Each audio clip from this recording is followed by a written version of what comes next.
اس چیز میں ایک جو بہت بڑا فیکٹر ہوتا ہے staying in touch with each other. آپس کی کمیونیکیشن جو ہے وہ بہت امپورٹنٹ ہے کہ آپ جو ہے ایک دوسرے سے بات ضرور کریں. اچھا اس پہ بھی ہمارا کیا مسئلہ ہوتا ہے, آپ دیکھیں ہر ایک کا کمیونیکیٹ کرنے کا طریقہ فرق ہوتا ہے. کچھ لوگ بہت ٹاکیٹو ہوں گے, بہت زیادہ بار بار آپ سے بات کریں گے, کچھ لوگ نہیں ہوں گے, کچھ لوگ کم کریں گے. ہر گھر کا پرائیویسی لیول ڈفرنٹ ہوتا ہے. ہم جس گھر میں رہ رہے ہیں جوائنٹ فیملی سسٹم میں, ہمیں ان کی پرائیویسی ٹرمز اینڈ کنڈیشنز کو سمجھنا ہوگا ڈسپائٹ دا فیکٹ کہ ہم پہلے کیسے رہتے تھے. پرو ایکٹیو اپروچ کے ساتھ اس کو ڈیل کرنا ہے. بہت سی خواتین کہتی ہیں کہ مجھے اطلاع نہیں ملتی, ایک دم سے مہمان آ جاتے ہیں. تو اگر ایک دم سے مہمان آئے ہیں تو دو طرح کی پرو ایکٹیو اپروچز ہو سکتی ہیں. ایک اپروچ آپ کی یہ ہو سکتی ہے, آپ کو پتا ہے آپ کے گھر میں ایک دم سے مہمان آتے ہیں سسرال کے, پہلے سے چیزیں فریزر میں رکھیں, پہلے سے بندوبست کر کے رکھیں تاکہ الٹیمیٹلی سب کو احساس ہو کہ آپ بہت سگڑ ہیں. دوسری پرو ایکٹیو اپروچ یہ ہے کہ اگر نہیں کوئی چیز ہے تو جو دال بھی ہے, سبزی بھی ہے, چاہے آملیٹ ہے, وہی کھلا دیں.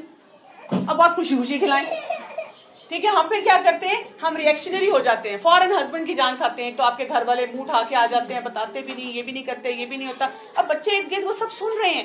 جہاں میں بچوں کی تربیت کی بات کر رہی ہوں, basically this is a bridging gap between you and your in laws. پھر فیملی اوکیزنس پہ ہمارا بہت بڑا مسئلہ ہوتا ہے. عید پہ ہمارا دل چاہتا ہے ہائے میری اماں کے گھر میں سارے جمع ہے, کیا مصیبت ہے, مجھے سسرال میں رہنا پڑے گا. سارا سسرال آ جاتا ہے اور مجھے ہی سارا کام کرنا پڑ جاتا ہے. کبھی کبھی آپ اگر جانا چاہتی ہیں تو پہلے سے ان سے ایک بات کر لیں کہ میں جانا چاہ رہی ہوں, اور کبھی چلی جائیں اگر آپ کے ہسبینڈ اور سسرال والے اجازت دیتے ہیں. اچھا اگر وہ سمجھتے ہیں کہ نہیں بیٹا ہم چاہتے ہیں تم اس دن ہمارے ساتھ رہو, you are part of our family now, تو پھر کیا ہے, پرو ایکٹیو اپروچ کے اچھی تیاری کریں, اچھی طرح سرو کریں, اگلے دن چلی جائیں, شام کو چلی جائیں. ہم کیا کرتے ہیں کہ کوئی تیاری نہیں, کچھ نہیں, غصہ, موڈ خراب, کپڑے بھی نہیں بدلتے, کہتے میری کیا عید ہے, خود سارے بیٹھ کے مزے کر رہے ہیں, مجھے کچن میں لگایا ہوا ہے. پرو ایکٹیو اپروچ کے جیسے انہوں نے بات کی, اللہ کو راضی کرنا ہے, لیکن اپنے میاں کو بھی خوش کرنا ہے. باقی ہم نے اپنے ریلیشن شپس میں بھی ورک کرنا ہے کہ جب آپ الگ رہتے ہیں نا تو it is all about your personal choice. آپ کو بڑا مزہ آتا ہے تھوڑی عرصے کے لیے, میں اپنی مرضی سے جو دل چاہ رہا ہے کام کروں. کھانا پکانے کو نہیں دل چاہ رہا نہ پکاؤں. اور بہت سے لوگوں کے ساتھ ہوتا کیا ہے کہ جب وہ شروع میں جوائنٹ فیملی سسٹم میں رہتے ہیں وہ برداشت کرتے رہتے ہیں, لیکن پھر ایک ٹائم آتا ہے 5-6 سال بعد پھٹنا شروع ہو جاتے ہیں. لیکن اگر آپ شروع سے اپنے ان سرکلز کے اوپر ورک کریں تو پھر کیا ہوگا کہ آپ اپنی پرسنل چوائس کو یہاں پہ یوز کریں گے کہ میری پرسنل چوائس یہ کہ اگر کوئی مجھے اریٹیٹ کرنا چاہ رہا ہے میں اریٹیٹ نہیں ہوں گی. میری پرسنل چوائس یہ ہے کہ میں اس وقت یہ نہیں کام اس طرح کرنا چاہ رہی. مثلاً آج میرا کھانا پکانے کو دل نہیں چاہ رہا تو مجھے پکانا تو ہے, جوائنٹ فیملی سسٹم میں آج میری باری ہے تو میں کوئی ایزی ریسیپی بنا لوں گی. ضرور میں نے حلیم ہی بنانا ہے اور اس میں ساری گندم چیزیں الگ الگ لا کے رکھنی ہے.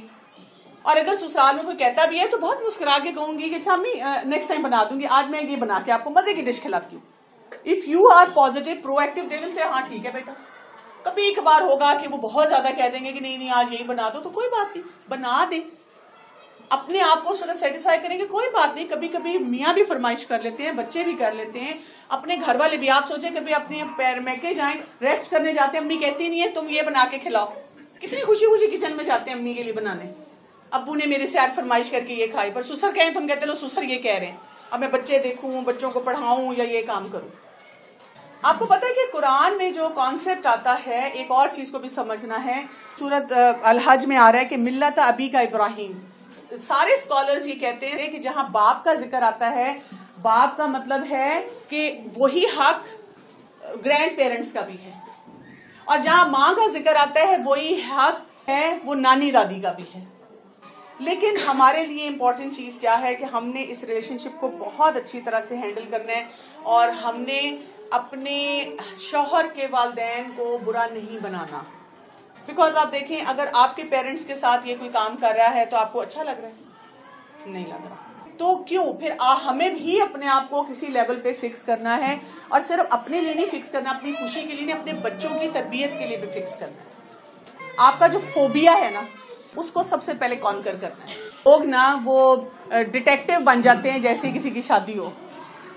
آپ کو یہ جو ایک ہم لیبل لگا دیتے ہیں کہ بہو کدھر ہے یا ساس کدھر ہے, یعنی آپ دیکھیں جب رشتہ ہوتا ہے تو تب تو بڑے اچھی طرح بتایا جاتا ہے بیٹا بڑے اچھے لوگ ہیں, بات پکی ہو گئی, منگنی ہو گئی, اس کے بعد جب اگلی دفعہ آتے کہتے آ گئے تمہارے سسرال والے, توبہ اتنا کھاتے ہیں, توبہ یہ بول رہے تھے تو اور آپ کو پہلے سے ایک قسم کی وہ فوبیا ٹرانسفر کر دیا جاتا ہے کہ جی دیٹس ہاؤ دے آر.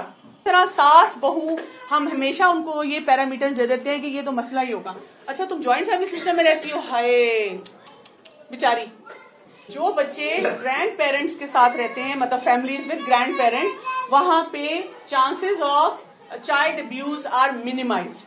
پھر یہ دیکھیں کہ ماں کھیلی ہوگی مارے گی, دادی سامنے ہوگی دادا سامنے ہوگی نہیں مارے گی, دانت پیستی رہ جائے گی مارے گی نہیں, کیونکہ انہوں نے فوراً روکنا ہے.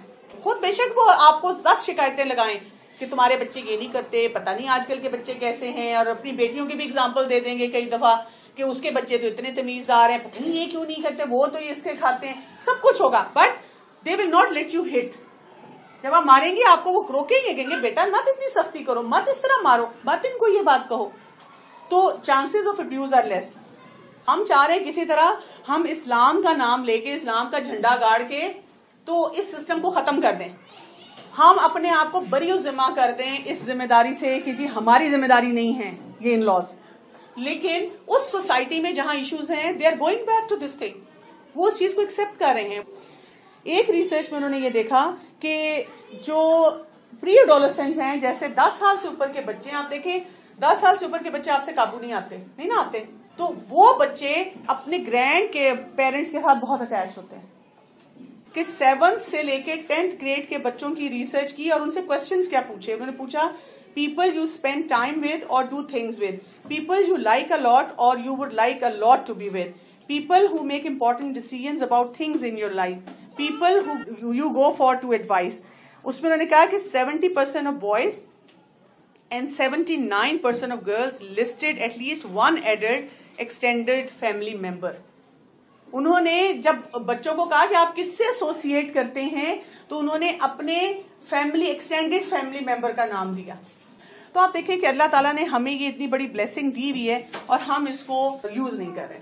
ایک مسئلہ میرا خیال ہے جو سب کو ہوتا ہے وہ یہی ہے, جو چیزیں ہمیں ٹھیک نہیں لگ رہی وہ کر رہے ہیں, اس پہ کیا کریں. ہم نے کسی بھی چیز کو فکس کرنے کے لیے کیا کرنا ہے, امر بالمعروف اور نہی عن المنکر. مثلا ٹی وی کی بات ہے, خاص طور پہ میں ٹی وی پہ ضرور بات کروں گی because this is a house hold issue. تو اس میں آپ کیا کریں گے, امر بالمعروف کریں گے اور نہی عن المنکر. ہم کیا کرتے ہیں, ہم ان کو کرمنل بنا دیتے ہیں, وہ پھر ڈیفینسو موڈ میں آ جاتے ہیں اور وہ کبھی بھی وہ کام نہیں چھوڑتے, بجائے اس کے کہ پہلے فوراً پن پوائنٹ کریں کہ یہ چیز غلط ہے. آپ ان کو کسی ہیلدی ایکٹیویٹی میں انوالو کریں. مطلب آپ ان کو کہہ سکتی ہیں اپنی ساس کو کہ امی اس کی ذرا ڈکٹیشن سن لیں, تو وہ ٹی وی بند ہو جائے گا. وہ ٹی وی اس لیے دیکھ رہی ہیں بیکاز ان کے پاس اور کچھ نہیں ہے کام کرنے کے لیے.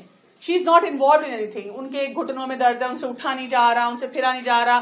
قرآن وہ پڑھنا چاہتی ہیں اور بھی زیادہ, لیکن ایک لیول پہ پڑھنے کے بعد ان کی آنکھیں بھی تھک گئی ہیں. تو ہم ان کو کسی ہیلدی ایکٹیویٹی میں انگیج کریں. پھر اگر ہمیں ان کو بتانا ہے کہ یہ چیز ٹھیک نہیں ہے تو پھر کیسے بتائیں گے. اب اس میں آپ کو اپنے لیول پہ اسیس کرنا ہوگا کہ آپ کا ریلیشن شپ کتنا ہے. تو ایک ہوتا ہے کہ ان کو فتویٰ دے دینا کہ یہ ٹھیک نہیں ہے, تو کیا ہوگا, اس سے آپ کی رفٹ زیادہ ہوں گی. لیکن اس میں وہ حدیث یاد رکھیے گا جس میں رسول اللہ صلی اللہ علیہ وسلم نے کہا تھا نا کہ اگر تم کوئی برائی دیکھو تو اس کو ہاتھ سے روکو, ہاتھ سے نہیں روک سکتے تو زبان سے, اور اگر زبان سے نہیں تو اس کو دل میں برا جانو, اور یہ ایمان کا سب سے کمزور ترین درجہ ہے. تو آپ نے کسی نہ کسی لیول پہ ان کو کمیونیکیٹ کرنا ہے کہ یہ چیز ٹھیک نہیں ہے. یعنی جتنا آپ کوآپریٹ کریں گی اس گھر میں جا کے ہر معاملے میں ان کا ٹرسٹ آپ پہ بڑھے گا. جتنا آپ اپنے آپ میں رہیں گی, نہیں میں تو اپنے گھر میں 12 بجے اٹھتی تھی, میں تو ابھی بھی 12 بجے اٹھوں گی, اور وہاں پہ سب لوگ 7 بجے اٹھنے کے عادی ہیں.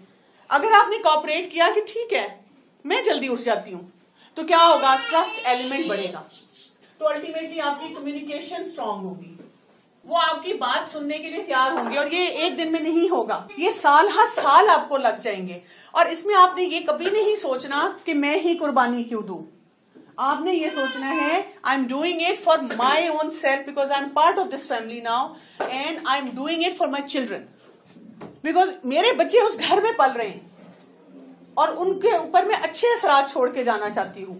میں چاہتی ہوں کہ ان کی تربیت صحیح طرح سے ہو, کیونکہ آپ جتنا کوآپریٹ کرتی چلی جائیں گی آپ کا ٹرسٹ ایلیمنٹ بلڈ ہوتا جائے گا. اس میں آپ کے لیے امر بالمعروف اور نہی عن المنکر کرنا بہت آسان ہو جائے گا. آپ ان کے ساتھ کسی چیز میں کوآپریٹ نہیں کر رہی اور ان کو بیٹھ کے ایک دم کہہ رہی ہیں یہ جو آپ ٹی وی دیکھ رہی ہیں حرام ہے, کیونکہ تم کون ہوتی ہو, کھانا تم پکاتی نہیں, ٹائم پہ تم اٹھتی نہیں, بچے تم سے اپنے سنبھالے نہیں جا رہے,